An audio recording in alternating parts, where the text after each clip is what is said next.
Hi everyone. I'm Michael Casey. Some of you may know me from my previous hat that I was wearing. I was the CoinDesk's Chief Content Officer and ran Consensus for a while as the chairman of that big event. But thrilled to be here at my very first Token 2049. Absolute delight to get this very different feel conference. I've done a lot of moderating in my time, and I can tell you that this one's just a little bit different. Can anybody have a sense of what's different about this particular panel than the usual array you have? Yeah, round of applause. Exactly. Round of applause. At Consensus, we put a lot of effort into trying to get a better, more diverse representation on our panels, and I don't think we ever got this, not for something as important as exchanges, and often, the woman is the moderator. So I'm really thrilled to make sure that to see that we have this diversity. But Ben, if we get in any trouble together, you and I have to, join forces here because everyone's applauding for our beauty, yeah? Exactly. All right, so anyway, enough of that. Why don't we just get started here? Guys, what I'd like you to do, just to lay the stage here, is to describe your organizations. You're all exchanges, but which markets are you in, and a sense of your size and what the essence of your company is all about. But Ben, take it away. Yeah, so I'm the co-founder and CEO of Bybit. We're the second largest exchange in the world. Pretty global, all over the place. Also, we are licensed in multiple jurisdictions. Yesterday I was here with the Red Bull Racing driver, so we're also the proud sponsor of Red Bull Racing. Hopefully to see them perform this weekend. Yeah, Vivian. Okay, my name is Vivian Ling. I'm the CPO at Binance. Binance is a crypto exchange that we provide services to over 10 million users worldwide. And this year, we have the partnership with Chelsea Football Club and Netflix and a dolphin and whale conservation to support marine life. And we also sponsor several sports activities and UFC fighters. Earlier this August, we set up a new department called Binance Lab, which will set up for supporting the development of Web3 project. I'm really looking forward to this very insightful discussion with all the female leaders and leaders in our industry. Great. Alicia. Gracie. Hi, I'm Gracie Chen. CEO of Biget, because when I was on Token 249 last year and the year before, managing director. So May this year, I became the CEO of Biget. I was told I was the only female CEO among top 10 exchanges. So hopefully there are more female leaders like what we see here on this stage in the future, in the upcoming few years. So Biget just celebrated our 6-year anniversary a few days ago, and we obviously started our journey 6 years ago. The day before yesterday, we also did a new announcement, which is we have surpassed 45 million users globally, trading volume top 4 exchange around the world. Great. Sonia. Hi, my name is Sonia Scholl. I'm from CoinW Global. Yeah, so CoinW, we actually have been around for the last 7 years. In certain markets, we probably haven't really gained that much reputation. We've only started our global expansion from 2021, but the exchange itself from the Asia-Pacific region since 2017. In terms of users globally, we have more than 50 million users. Humbly, we're probably top 20 globally and aiming for the top 10, learning from all the industry leaders here. And the goal is to onboard new users to the industry. Just like everyone in this industry, we need to grow the industry together, right? So that's CoinW. Thank you. Good stuff. All right, and last but not least, Alicia. Hi, everyone. I'm Alicia. I'm Managing Director, not yet CEO at KuCoin. So it's my 5th token for Token 2049, and we just hosted our 7-year anniversary party in Singapore as well. I think we are having pretty good progress in compliance side and also in product side. So stay tuned with us. Yeah. Okay. So all of you are, sort of all around the world, largely with the exception of the United States. And I think maybe we could start this off. I want to get a bit of a picture of where you see the growth I think it's always interesting for me. I spent most of my time in the United States, coming and seeing where there are developing countries that have certain trajectories and developed countries that have it, and there are different markets and different players. So maybe, I don't know, we'll just throw this out. Like where do you see the growth coming from? I mean, is it going to be the smaller developing countries who are using this, Ben, or is it going to be your regular kind of, developed high net worth investor types? So if you talk about user onboarding, it's definitely a new developing world, especially within the past 6 months. We've seen, I think the topic is really good, niche to mainstream, right? Mm-hmm. So we've seen a few big ecosystems really onboarding a lot of users, mainly like town ecosystem through these little tap to earn games like dogs, hamsters that's coming up. So if you look at the geography of these users, mainly Africa, India, and then CIS region, and then probably a little bit of Europe. So I think this whole new trend of onboarding is really from these places. One of the reasons I think is because the financial system over there is not yet matured. So they can immediately onboard onto crypto, and you can see that crypto is really empowering these guys, and in a way replacing or establishing their position as a financial type of role. So I think this is something really interesting. Yeah. And so, and Vivian, like, is it in those developing countries something that is really all about payments? Are people using it for everyday exchanges, or is it more of an investment play, or is it a mix of both? What are the nuances there? Okay, actually we see the similar trends as what Ben just described. In terms of number of users, it's indeed come from those developing countries where the monetary system is a little bit unstable, or basically their currency is depreciation, or those kind of needs. They have a real needs in their life to use or to convert their fiat currency to cryptocurrency. But I think for exchange, I think first and foremost, a task for us is to operate a business in a very compliant way. So that's a key challenge for us. It doesn't really mean that when we see there's a huge potential there, then we can just jump in. We have to work with the compliance with the regulators, and also we need to get to know the microstructure of that market. For example, in Turkey. In Turkey, when you handle the fiat to cryptocurrency, actually they have their own dynamics, very different from what happened in Korea or in Singapore, right? So we have to deal with the subtle difference, the dynamics and the local rules of the market and of the regulator. That's a key challenges. And apart from the geographic difference, we also see there's a lot of increase coming from the institutional side, at least for BingX, because after the approval of ETF early this year, actually we see a massive inflow or massive interest inflow from the TradeFi side.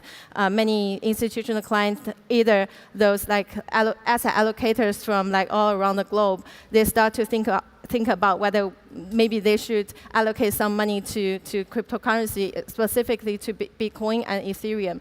We see all those fund inflows as a potential for the user base, not only from the institution side, but also when more and more institutions come into this area, they will automatically give more confidence to the retail side. And the retail is more, have more interest or have more confidence in investing in something maybe they do not really understand in the past. They start to learn. Yeah, I'm going to pick up on that institutional stuff in a little bit, but let's just to run with the sort of retail play, but also this regional thing. Gracie, picking up on what Vivian was saying, there is something about going after these smaller markets that requires this nimble, variety of approaches and a very, as you were saying, Vivian, a customized almost per region approach to the marketplace. What does that look like in terms of your organizational strategy here? I mean, is it affecting your hiring? It seems to me as if there could potentially be inefficiencies in terms of the way that works. Yeah, so Product localization, that's one thing. Of course, when you are serving global customers like what we do, 45 million users coming from more than 100 countries, we do have local teams who are doing translation. They know the local culture, know the local customers, local influencers much better. But I think other than just language or culture difference, which is quite obvious, a lot more will be on some nuance around the product localization, the OTC market, what are the tokens that they like to trade in terms of listing. For example, if we compare Europe customers versus Asia customers, we realize lots of Asians like meme coins, like SocialFi, GameFi. Well, it seems that European customers like more dipping projects. So we do lots of customization and localization on listing, on product, on language and culture. So that's actually one of the things that I keep on learning since I joined the firm 2.5 years ago, because at that time we were just a smaller exchange starting from East Asia. But through this globalization journey that we've been through for the past 2 years, I'm actually very proud that we had those numbers, but along the way we're also learning. Okay. So this institutions are coming kind of story, which clearly was a major factor in the ramping up of Bitcoin's price to all-time highs earlier this year, the US ETFs being a major factor. Sonia, is there much institutional trade through CoinW, and what are you seeing in terms of trends? Actually, we're retail focused, not really institution. But in terms of institution, it's definitely, we can see as the industry grow and then the market cap growing bigger as well as the whole industry, and then that predominantly contributed especially this year, to the institutional inflows. And then we have seen in the last 8 months of this year, people saying it's a bull market. I would say the bull market probably starting from yesterday, which is the official rate cut starting. And then, so I wouldn't say the bull market is really here, and then the institutional players are here, but there are still a lot of institutional money still yet to be tapped into this industry. And then, but we are retail focused, but money flows. So institutional rate cuts, institutional then flows to companies and retails. So it all, I mean, liquidity comes back, it benefits everyone. So, I mean, even retail focused, and then we definitely benefit from the institutional, recognition of this whole industry, yeah. And obviously the key factor in this has also been the economic cycle. We did come out of a period macroeconomy definitely significant rate hikes in the United States and therefore around the world as well. It's interesting right now, right? People are expecting a rate cut in the US. Maybe we'll see how much further that goes. But in some places around the world, they're still hiking, or they're still actually keeping them tight. So what does that mean for your business here, Alicia? Do you see, are you anticipating a ramp up in activity and trading if there is easier monetary policy in the US than elsewhere? So we don't have any customers in US, but we got pretty diversified user base in global. So we just got our license in India. So India is now has the biggest user base for us. And but for those institutions, most of them are from Europe and everywhere in the world. Our business now will be more focused on those markets that we are fully compliant, that will help us to make our customer to have more confidence to trade. And because the regulations and the compliance is all about to protect the local people, right? So actually I travel a lot, and I talk to regulators and some government officers in different countries. I think they are from traditional area, but they're actually pretty open-minded to the crypto thing. But now we surely need decades to launch, to design, and to polish a regulation, right? So maybe we need more time, and we need more confidence for the local governments and also the local people. So you brought up the topic of compliance, and so now we're going to go there. And Alicia, of course, KuCoin has had some enforcement actions, New York AG and the DOJ case as well. Where do things stand with that, and how has it impacted your business. And I want the rest of you not getting off the hook either. We need to talk through about like this compliance trend that we've seen. But specifically, KuCoin has had a specific challenge. So just tell us a little bit about where that's at and how it's impacting. I think all the players and all the exchanges here, we're trying to driving like regulation clarities, right? So for us, it's I think it's just pushing us to speed up our operations and our strategies, our plans of the compliance side. So before that, we put lots of our efforts to expand on our markets and to polish our products and to just push our developer teams every day. But now we have a stronger compliance and legal team, and we put compliance and get license to our first priority. But it means sometimes it's not only about the numbers of your business, right? It's about if you're going to run your business with a long-lasting or sustainable way. So I think it's a good news, and since we're here and since we're still doing well, and we're going to announce the different good news to us in this year. So yeah, I think it's a good news. Good for news us. in regards to. Sorry, so you're going to announce some news. Yeah, we're going to get more license, Okay. and yeah. Okay, well, we look forward to that news. Ben, compliance is not cheap.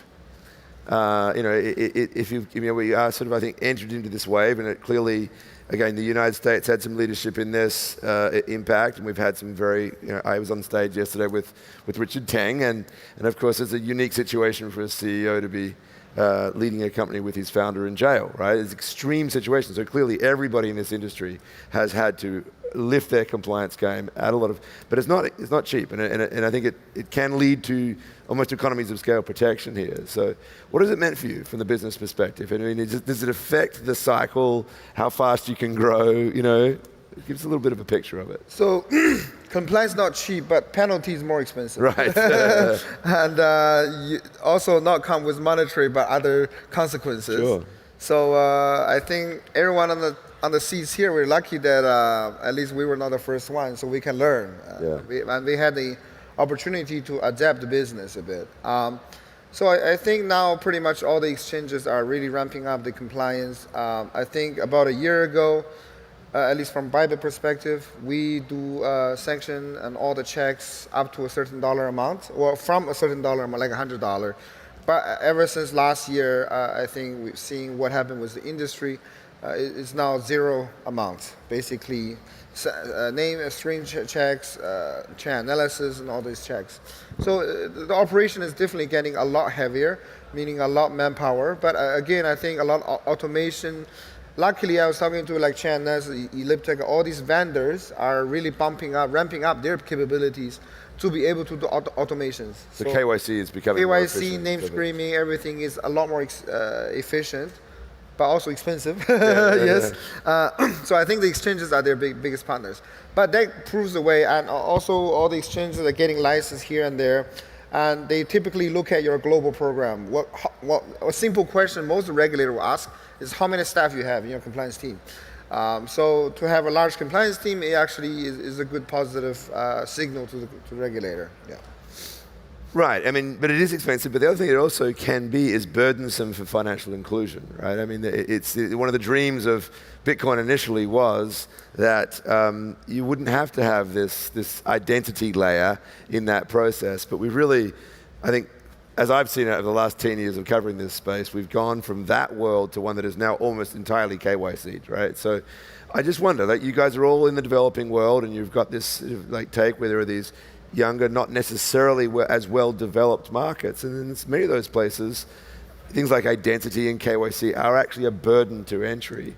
So has it impacted, the capacity to onboard people? Or have you found efficient ways to continue to grow into those underdeveloped markets and yet at the same time maintain compliance? And I'd like all of you to address this. So your take on that, Vivian. Okay.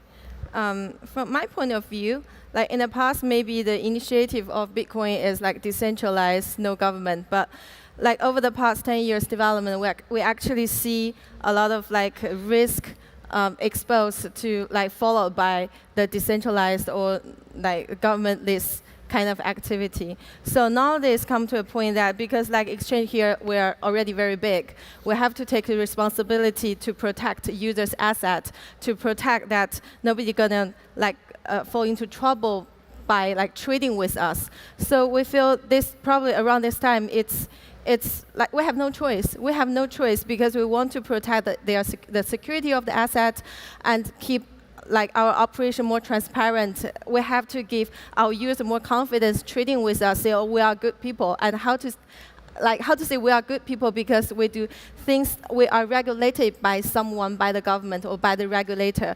And secondly, we are like willing and we are proactively trying to make our business like in linear of the standard of standard market practice and from the financial market. So basically, firstly, we have no choice. We have to do that. And secondly, this is a necessary step towards, a level up in terms of scale, in terms of like what other business we can do. So, yeah. So I would say from BingX perspective, we do closely monitor all the regulatory development around the globe from the regulator perspective and from also other exchange perspective. And we internally treat regulation or compliance as a product. It's not as a requirement, we treat it as a product that we have to fine tune. We have to make the user interface, the user experience as better as possible. Okay. So there is a somewhat different approach to compliance within the, I would say, somewhat competing world of decentralized exchanges, the DEXs. No, I actually want to add a bit. Is in our industry, compliance AML sanction, we are revolutionized how it's been done. Imagine you open a bank, how long it will take you? And for us, the name screening and the sanction, the moment you open an account, the moment we can tag you, because blockchain, everything is transparent. Yeah. So the whole sanction ML is so much more efficient. And if you are coming from a sanctioned address or a child abuse, we can identify within a minute. And then that address is blocked, EDD is being, enhanced diligence being sent, STR is being filed. So this whole industry is also revolutionizing the whole compliance way of doing things. Yeah. Is there a competition from DEXs, I suppose is where I want to go with this? Like decentralized exchanges, is that a meaningful competitor to the centralized exchange approach, Gracie? DEX, I think they are competitors or they have been competitors since day one. But if you look at the trading volume, the user experience, everything, on-chain data, for example, is telling you that the DEX trading volume is probably only like 5% of the comparing with SEX or the centralized exchanges part. So there is competition, but I wouldn't say it's that meaningful. And also noticing that it's not like a zero-sum game. Actually, for us, we acquired a decentralized wallet called BigKeep, and we rebranded it into BigGet Wallet. And this is like a DEX. They have lots of decentralized exchanges function, decentralized wallet, decentralized NFT marketplace, etc. And we have lots of collaboration between the central exchange and the DEX. So there is competition, but there's more collaborations. So some example could be like for myself, I've been a user using centralized exchanges since many years ago. Not just BigGet, but many other exchanges, and some of our competitor exchanges have been using them all the time.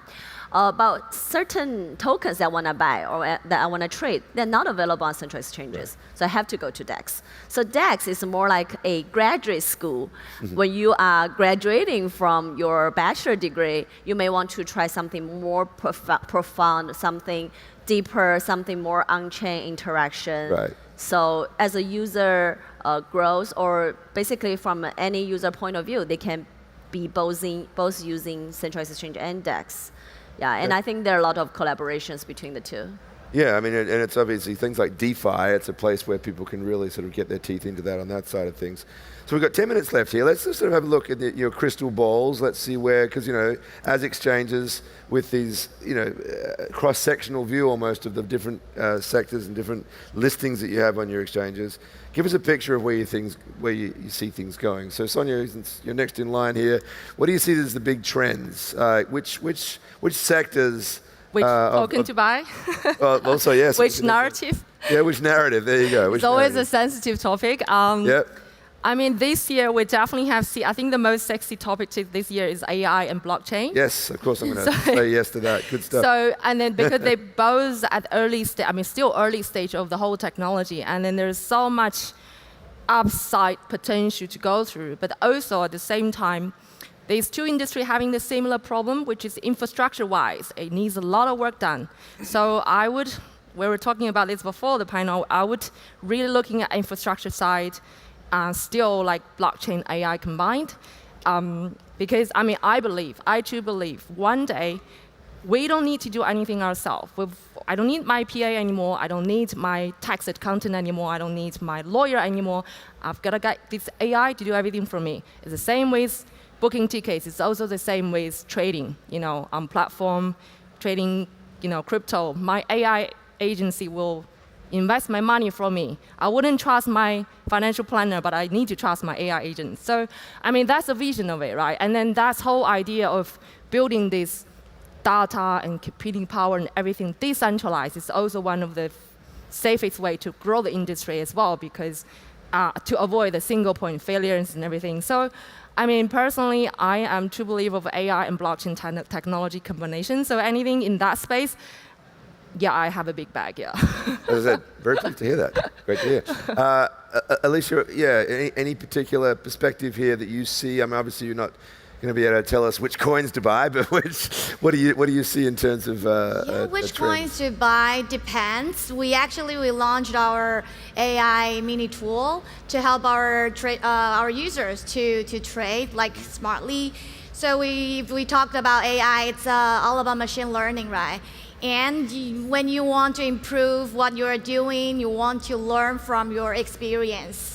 So we got millions, billions of data, and we analyze it, and we turn them into some strategies to help up users to trade like smart and to pick up some strategy for them, like customized, like it's a customized strategies, right? So it will depend on your risk references, risk preferences. And it will also analyze what kind of coins you used to buy and what kind of coins are more popular within people just like you. So like before AI, we learned experience from people and maybe from some influencers. But I mean, compared to 5 or 10 years ago, it's even easier to get more information, like everywhere, about blockchain, about how to trade, about the technologies. So you can easily find a mentor around you, or maybe online, or you can just ask your ChatGPT, right? That's an interesting line of thinking here. I mean, are you all incorporating and thinking through what the AI trading bot world looks like for you? I mean, are you seeing your users adopting these tools to trade with, Ben? Yeah, our approach is slightly different. We don't like to use the name AI because to retail users, they don't understand what it means. Right. So we ask ourselves, what are the mundane part of the trading or the whole user experience interacting with exchange which this part we can make it a little easier, a little automation. So one of the key, for example, one of the things we find is most users, when they see a token listed on Bybit, they have no clue what it is. And they want the fastest tool to tell them what is this about. But they don't want the Wikipedia explanation because nobody has time to read. They want a quick breakdown of market cap, your analysis, who are the founders, is it legit, is it a scam, who's buying it, how many users are on Twitter talking about it, quick summary of that. So we are using AI tool to give them that. So basically, when we look at it, is which part is mundane and troublesome for the users, and how can I help them? And that's the way we approach it. Okay. Yeah. You guys, Vivian, do you see AI being integrated into trading activity? Yeah, I think AI is a very broad concept. If you want to break it down, it's actually, we're talking about ChatGPT, we talk about large language models, those like inferential models. That is particularly capable of dealing with large sum of data, to read a passage, to read a social media, and draw the conclusion. Basically, it's very easy to use and very user-friendly. So we use that. We integrate that part into our like news outlets, and we use to like popping up the news to provide our user the most updated market summary, market insights, those kind of things. Just a very add-on service. And another type of AI called like machine learning is a very mature technology. Like when I was a trader in financial industry, I use that model like very often. We have like over 3,000 of factors we input into that data, input that data into the model, and they will tell us like when to buy, when to sell. Of course, it's more complicated than just saying when to buy, when to sell. So in our, we provide a trading tool, like trading bot. We're trying to help our user populate all those parameters by integrating machine learning technology to that product. And some areas, because I'm also the head of Binance Lab this moment, so when I think about what to invest next in AI technology, AI sector, I'm now looking for LL model implementation in deep learning that will be a transformative technology and experience to quantitative traders. We want to bring that experience to retail traders. And also, I'm looking at like how to improve the computational efficiency in AI space, like modular AI, similar like concept as modular blockchain. So all those things is like there's so many other like fundamental technologies we can work on instead of just say, okay, use AI to read a passage for you or use AI just to trade. Okay. So we've got 3 minutes left here. Like this is, I'm here as my first token 2049, and I must say I'm feeling a lot of energy. This feels a little different from some of the things we've seen in the United States lately. It feels like things are in a pretty good mood. I'll say that much. What are your takeaways? Like, just to be quick here, like because we are looking again, crystal balls. Where are things going? Are we in an upcycle right now? And is there anything that's a takeaway from 2049? This is your fifth, is it right, Alicia? That you've been to 5? I think you told me, right? Yeah, I think I can still feel the vibe here because as I said, I travel a lot, right? In Singapore, I think I see most diversified people come in, and they're still very excited about the new technologies. Like 5 years ago, people are talking about some public chains and this and that, and now it may be like AI or maybe meme coins, because like meme coins just represent the vibe of communities, right? And there's always something new, new narratives in. But I think I'm very glad I'm still here and feeling such a like positive vibe here. Just quickly, guys, are we in an upcycle? Is it we coming? Headed I was north saying from here? that we could be all biased because we're in the industry. You but are a definitely little we bit. must be Okay, my bullish. question is like, how up are you? Are you regular up or you super up? I think token picked a perfect date. Like I would say, yesterday, 18th of September of 2024, should be the official starting date of this bull run. Okay. If you Wow, think you cool. have made money this year, waiting for the bigger one. That's what I'm thinking. Because it's the whole happy macroeconomic situations has been changing, will change in the next 12 to 24 months. And industry booming need liquidity. Okay. Gracie. I think I'm much calmer, not that hyper bullish. Right now, I guess 2 major factors we're observing. US interest rate cut 50 bips, it's decided already, but how would that continue from here? Second one, the US presidential election. Who's going to be the next president? What are the policies from the president, from SEC, from CFTC, et cetera, towards cryptocurrency industry? And that will be the next framework.